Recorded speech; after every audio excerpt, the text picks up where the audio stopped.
കോഴിക്കോട് മിഷ്കാൽ പള്ളി അതാണ് ഇന്നത്തെ നമ്മുടെ വ്ളോഗിൻ്റെ മെയിൻ കണ്ടൻറ്റ്.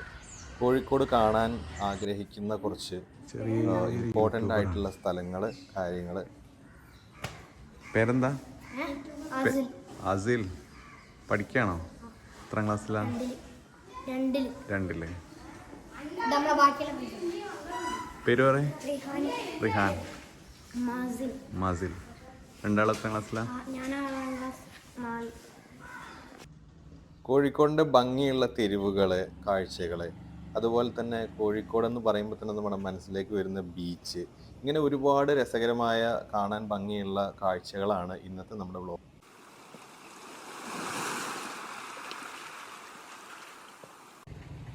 കോഴിക്കോട് നമ്മളെല്ലാവരും വന്നിറങ്ങിയാൽ ആദ്യം തന്നെ നോക്കുന്നത് സ്റ്റേ ചെയ്യാനൊരു സ്ഥലമാണ്. അപ്പം അങ്ങനെയാണെങ്കിൽ ഞാനിന്ന് പരിചയപ്പെടുത്തുന്നത് ഒരു അടിപൊളി സ്ഥലമാണ് കോഴിക്കോടുള്ള ഡിസൈൻ ആശ്രം. ഇതൊരു ഹോസ്റ്റൽ അല്ലെങ്കിൽ ഒരു ഹോസ്റ്റൽ, നമ്മൾ ഹോസ്റ്റലിലൊക്കെ സെർച്ച് ചെയ്താൽ കിട്ടുന്ന ഒരു ഹോസ്റ്റൽ സെറ്റപ്പാണ്. നമ്മുടെ കേരള സ്റ്റൈലിലുള്ള ഒരു ട്രഡീഷണൽ വീടും അതിൻ്റെ എല്ലാ സൗകര്യങ്ങളോടും കൂടി കുറച്ച് ഡോർമെട്രി റൂംസൊക്കെ ആയിട്ടുള്ള ബാക്ക് പാക്കേഴ്സിനും ട്രാവലേഴ്സിനും കംഫർട്ടബിൾ ആയിട്ടുള്ള ഒരു ഹോസ്റ്റലാണിത്. ഇതിൽ തന്നെ ഒരു പ്രൈവറ്റ് റൂമും ഉണ്ട്. അടിപൊളിയാണ് ഇവിടുത്തെ സ്റ്റേ എന്ന് പറയുന്നത്. നമ്മളൊരു തറവാട്ടിൽ വന്ന് താമസിക്കുന്ന പോലത്തെ ഒരു ഫീലിംഗ് ആണ് ഇവിടെ. ഇവിടെ ഒരു കെയർ ടേക്കർ ഉണ്ട്, മോഹൻ ചേട്ടൻ എന്ന് പറഞ്ഞിട്ട്. പുള്ളിയാണ് നമുക്ക് എല്ലാ കാര്യങ്ങളും ഇവിടെ ചെയ്തു തരുന്നത്. ഇതെന്തായാലും ഒരു കോഴിക്കോട് വരുന്നവർ ഒരു ദിവസമെങ്കിലും ഇവിടെ സ്റ്റേ ചെയ്ത് എക്സ്പീരിയൻസ് ചെയ്യേണ്ട ഒരു സ്ഥലമാണ്. ഇത് കോഴിക്കോടുള്ള one of the architect Brijesh Aijal, പുള്ളിയാണ് ഇത് ഡെവലപ്പ് ചെയ്തേക്കുന്നത്. ഒരു ആർക്കിടെക്റ്റ് ഡെവലപ്പ് ചെയ്യുമ്പോൾ അറിയാമല്ലോ, അതിന് അതും ട്രാവൽ എന്തോസിയാസ്റ്റിക് ആയിട്ടുള്ള ഒരു ആർക്കിടെക്റ്റ് ഡെവലപ്പ് ചെയ്യുമ്പം അതിൻ്റേതായ എല്ലാ സൗകര്യങ്ങളും കൊടുത്തുകൊണ്ട് തന്നെ നമ്മളൊരു ട്രഡീഷണൽ രീതിയിൽ താമസിക്കുന്ന ഒരു ഫീലിലേക്ക് ഈ വീട് നിങ്ങളെ കൊണ്ടുപോകുന്നുള്ളത് തീർച്ചയാണ്. അപ്പോൾ എന്തായാലും നമുക്കിനി ബാക്കി കാഴ്ചകളും വീഡിയോയിലേക്കും പോവാണ്.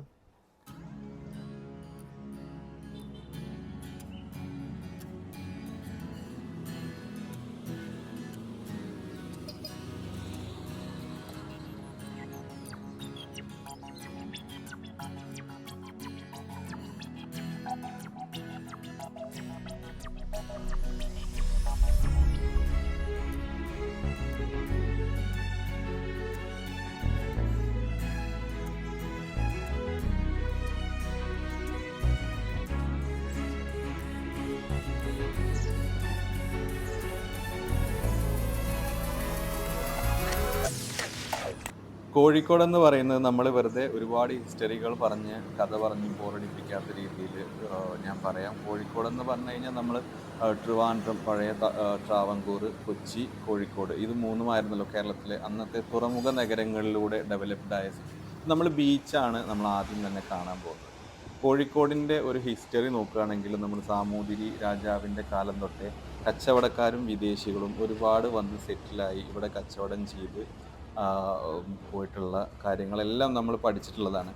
അന്നത്തെ കോഴിക്കോടെന്നും ഇന്നത്തെ കോഴിക്കോടും നോക്കിക്കഴിഞ്ഞ് കഴിഞ്ഞാൽ ഒരുപാട് ഡെവലപ്മെൻറ്റ്സും ഒരുപാട് അപ്ഡേഷൻസും ഓരോ ദിവസവും നടന്നുകൊണ്ടിരിക്കുകയാണ്. ഈ സിറ്റിയുടെ ഭാഗമായിട്ടുള്ള ഈ ഒരു ഏരിയ, ഈ ഒരു ബീച്ച് ഏരിയ ഈ റീസെൻ്റ്ലി ഡെവലപ്പ് ചെയ്തതാണ്. നമ്മുടെ കോഴിക്കോട് ബീച്ചിൻ്റെ ലെങ്ത്ത് രണ്ട് സൈഡിലേക്കും നീട്ടിയിട്ട് ഭയങ്കരമായിട്ട് ഇവിടുത്തെ കോർപ്പറേഷൻ ഇപ്പോൾ ഈ ഒരു ഏരിയനെ ഡെവലപ്പ് ചെയ്തെടുത്തിട്ടുണ്ട്. നല്ല കളർഫുൾ പെയിൻറ്റിങ്സ്, നല്ല ആർട്ട് വർക്ക്സ്, അതേപോലെ നല്ല പ്ലാന്റേഷൻ, നല്ല ചെടികൾ, അതുപോലെ ഇരിക്കാനുള്ള ബെഞ്ചുകൾ, ഇങ്ങനെയൊക്കെ ചെയ്തിട്ട് ഈ ഒരു ബീച്ചിൻ്റെ സൗത്ത് ഏരിയനെ നല്ല രീതിയിൽ കോർപ്പറേഷൻ ഡെവലപ്പ് ചെയ്തിട്ടുണ്ട്. അത് നമുക്കൊരു കാണാൻ പറ്റുന്ന ഒരു അടിപൊളി കാഴ്ച തന്നെയാണ്.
AD 1498 വാസ്കോഡ ഗാമ ലാൻഡ് ചെയ്ത കപ്പക്കടവ് എന്നുള്ള സ്ഥലത്ത് ആണ് നമ്മളിപ്പോൾ നിൽക്കുന്നത്. ഇവിടെയാണ് ഈ ഒരു ചെറിയൊരു മോനുമെൻ്റ് ഇവിടെ ഉണ്ടാക്കി വെച്ചിട്ടുണ്ട്. ഇവിടെയാണ് ഫസ്റ്റായിട്ട് വാസ്കോഡ ഗാമ വന്നത് എന്ന് പറയുന്നത്. പിന്നെ ബീച്ച് താഴേക്ക് ഇറങ്ങിപ്പോയി, അങ്ങനെയാണ് ഇത് ഇത്രയും മുകളിലേക്ക് ഇപ്പോൾ കയറി വന്നിട്ടുള്ളതെന്ന് പറയുന്നത്. നമ്മൾ ഇവിടെ നിന്ന് ഇനി പോകാൻ പോകുന്നത് മിഷ്കൽ മസ്ജിദ്, അതായത് കോഴിക്കോട് ഏറ്റവും പുരാതനമായ ഒരു പള്ളികളിൽ ഒന്നാണ് മിഷ്കൽ മസ്ജിദ് എന്ന് പറയുന്നത്. 14-ാം നൂറ്റാണ്ടിൽ മുസ്ലിം വ്യാപാരിയായ ഒരു കപ്പലുടമ നക്കൂദ എന്ന് പറയുന്ന ആളാണ് ഈ പള്ളി നിർമ്മിച്ചത്. 1340-കളിൽ കോഴിക്കോട് ഭാഗത്ത് സജീവമായിരുന്ന മിഷ്കാൽ എന്ന് പറയുന്നത്, മിഷ്കാൽ എന്ന് പറഞ്ഞു കഴിഞ്ഞാൽ വലിയ സമ്പത്ത് എന്നൊക്കെയാണ് അതിൻ്റെ അർത്ഥം. ഇന്ത്യ, ചൈന, യമൻ, പേർഷ്യ എന്നിവരുമായി കുറേ വ്യാപാരങ്ങളുമായിട്ട് നല്ല കണക്ഷൻ ഉണ്ടായിരുന്ന ഒരു കാലഘട്ടമായിരുന്നു അന്ന് കോഴിക്കോടിന്. AD 1510 ജനുവരിയിൽ സാമൂതിരിയുടെ കൊട്ടാരം കീഴടക്കിയ അൽബുർക്കർക്കി എന്ന് പറയുന്ന ഒരു പോർച്ചുഗീസ് നാവിക സംഘം ഈ പള്ളിയെ ഒരു കാലത്ത്, അതായത് 1510 കാലഘട്ടത്തിൽ അവർ ഈ പള്ളിയെ ആക്രമിച്ച് ഇതിൻ്റെ ഒരു ഭാഗം കംപ്ലീറ്റ് ആയിട്ട് നശിപ്പിച്ചു. അതിനുശേഷം പിന്നീട് സാമൂതിരിയുടെ നായർ സൈന്യം ഈ ആക്രമണത്തെ പിന്തിരിപ്പിച്ചു. അതിനുശേഷം മസ്ജിദിൻ്റെ മുകളിലെ നിലകളിലുള്ള കേടുപാടുകളൊക്കെ മാറ്റി തിരുത്തി. ഇതിന് 5 നിലകളായിരുന്നു ഉണ്ടായിരുന്നത്. അത് പിന്നീട് റിനോവേറ്റ് ചെയ്ത് അങ്ങനെ പള്ളി വീണ്ടും പുനർനിർമ്മാണം കഴിഞ്ഞതാണ്. കോഴിക്കോട് സൗത്ത് ബീച്ച് ഏരിയയിലുള്ള കുറ്റിച്ചിറ എന്ന് പറയുന്ന ഒരു സർക്കിൾ, ആ ഒരു ഏരിയയിലാണ് ഈ പള്ളി ഉള്ളത്. പള്ളിയുടെ ഒരുപാട് ചരിത്രപ്രധാനമായ കാര്യങ്ങൾ ഇവിടെ നോട്ട് ചെയ്ത് വെച്ചിട്ടുണ്ട്. ഇവിടെ ആരൊക്കെയായിരുന്നു ഖാസിമാരായിട്ടുണ്ടായിരുന്നത്, അവരുടെ പരമ്പര എങ്ങനെയൊക്കെ ആയിരുന്നു എന്നുള്ളതിനെ കുറിച്ചിട്ടുള്ള വിവരങ്ങളെല്ലാം ഇവിടെ ഈ ബോർഡിൽ കൊടുത്തിട്ടുണ്ട്. അതുപോലെ തന്നെ ഈ മിഷ്കാൽ പള്ളിയെക്കുറിച്ചിട്ടുള്ള പണ്ട് തൊട്ടേയുള്ള നക്കൂദ എന്ന് പറയുന്ന പരമ്പര തൊട്ടിട്ടുള്ള കഥകളും കാര്യങ്ങളൊക്കെ ഇവിടെ ഒരു ബോർഡിൽ നോട്ട് ചെയ്ത് വെച്ചിട്ടുണ്ട്. ചെറിയൊരു യൂട്യൂബറാണ്. പേരെന്താ? അസിൽ. പഠിക്കുകയാണോ? എത്രാം ക്ലാസ്സിലാണ്? 2-ല്. പേര് പറയും. റിഹാൻ. മാസിൽ. രണ്ടാളും എത്രാം ക്ലാസ്സിലാണ്? അവിടെ ഓത്തുപള്ളിയിൽ കുറച്ച് കുട്ടികൾ ഓതാനൊക്കെ വന്നിട്ടുണ്ടായിരുന്നു. അപ്പോൾ അവരെ നമ്മൾ വെറുതെ ഒന്ന് പരിചയപ്പെട്ടതാണ്. ഇവിടെ മതപരമായിട്ടുള്ള വിദ്യാഭ്യാസവും കാര്യങ്ങളൊക്കെ ഇതിൻ്റെ കൂട്ടത്തിൽ തന്നെ ഇവിടെ കൊടുക്കുന്നുണ്ട്. ഈ പള്ളിയുടെ ഒരു പ്രത്യേകത എന്ന് പറയുന്നത് ഇതിന് 47 ഡോറുകളുണ്ട്, 24 പില്ലറുകൾ ഇതിൻ്റെ ഉള്ളിലുണ്ട്. ഇതിനകത്ത് നമുക്ക് ഷൂട്ട് ചെയ്യാൻ പറ്റാത്തതുകൊണ്ടാണ് അതൊന്നും കാണിക്കാൻ പറ്റാഞ്ഞത്.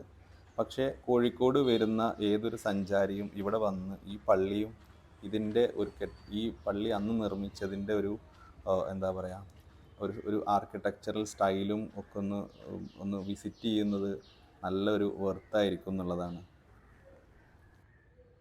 പഴയ കാലത്ത് തടി കൊണ്ട് നിർമ്മിച്ച ചാരുവടികളും തൂണുകളും ജനാലകളും വാതിലുകളും എല്ലാം ഈ പള്ളിയുടെ മറ്റു ഒരു പ്രത്യേകത കൂടിയാണ്.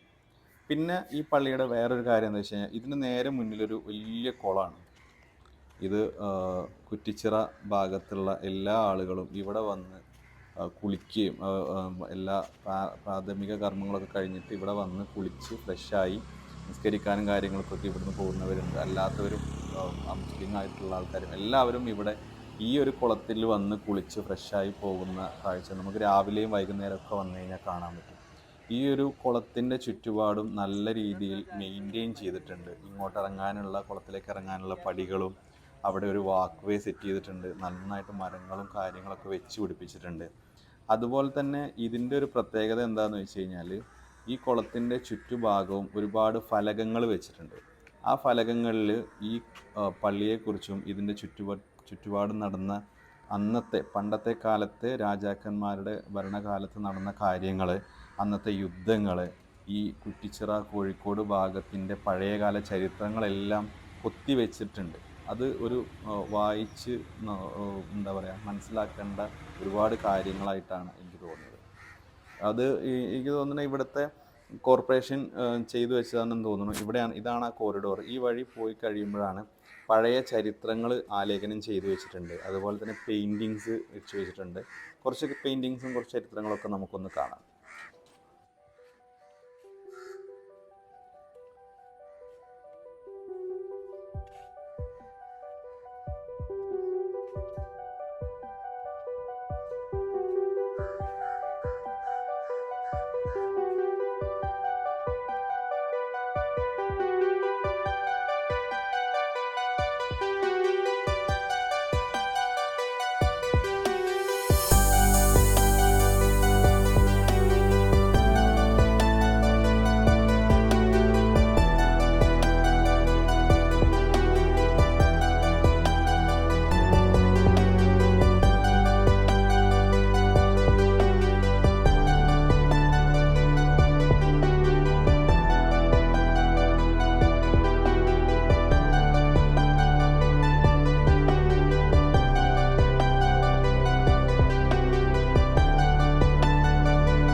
അങ്ങനെ കോഴിക്കോടിൻ്റെ കുറച്ച് വിശേഷങ്ങളൊക്കെ ഷെയർ ചെയ്യാൻ പറ്റി.